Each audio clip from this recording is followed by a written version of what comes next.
সারা দেশে কর্মবিরতির পাশাপাশি কেন্দ্রীয় শহীদ মিনারে অবস্থান কর্মসূচি চালিয়ে যাচ্ছেন সরকারি প্রাথমিক শিক্ষকরা। সেখানে আছেন সহকর্মী সাব্বির আহমেদ, সরাসরি যুক্ত হচ্ছে তার সঙ্গে। সাব্বির, আমরা জানি যে সারা দেশেই প্রাথমিক যে বিদ্যালয় রয়েছে সেখানে শিক্ষা কার্যক্রম বন্ধ হয়েছে। এই মুহূর্তে শহীদ মিনারেও আন্দোলন চালিয়ে যাচ্ছেন তারা।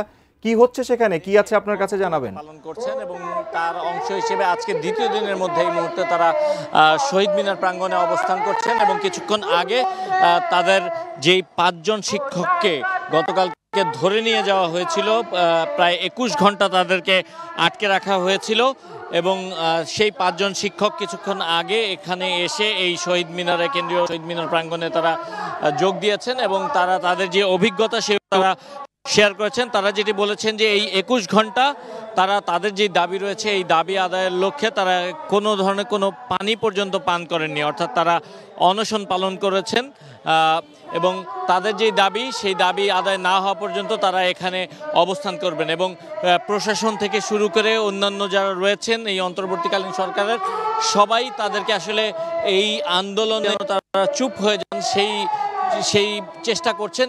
জন্য তারা একটি প্রতীকী কর্মসূচি পালন করবেন। আজকে বিকেল 4টার পর তারা এখানে মুখে কালো কাপড় বেঁধে চুপ কর্মসূচি পালন করবেন এবং যতক্ষণ না পর্যন্ত তাদের যে দাবি, ন্যায্য যে 3টি দাবি রয়েছে এই দাবি আদায় হবে ততক্ষণ পর্যন্ত তারা এখানে অবস্থান করবেন এবং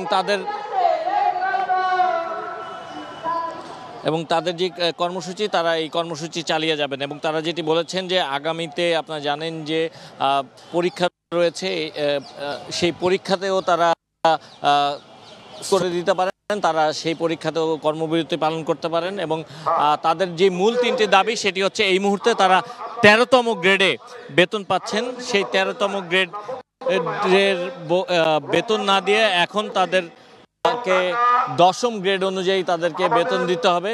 পাশাপাশি তারা চাকরিতে যোগদানের পর 10ম বছর এবং 16তম বছরে তাদেরকে পদোন্নতি দিতে হবে এবং তাদের বেতন বৃদ্ধি করতে হবে। পাশাপাশি সবশেষ যে দাবি সেটি হচ্ছে বিভাগীয় পর্যায়ে তাদের পদোন্নতি নিশ্চিত হবে বিভাগীয়ভাবে।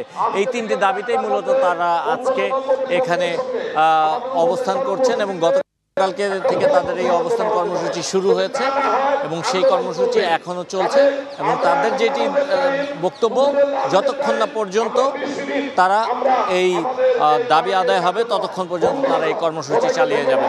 এখনো পর্যন্ত তাদের কর্মসূচি চলছে এবং এই মুহূর্তে দুপুরের খাবারের জন্য 20 মিনিটের কর্মবিরতি, 20 মিনিটের বিরতি দেওয়া হয়েছে এই আন্দোলন কর্মসূচিতে। 20 মিনিট পর পুনরায় তারা এই শিক্ষকরা আবারও এখানে এসে জড়ো হবেন এবং তাদের যেই আন্দোলন সেই আন্দোলন চালিয়ে যাবেন।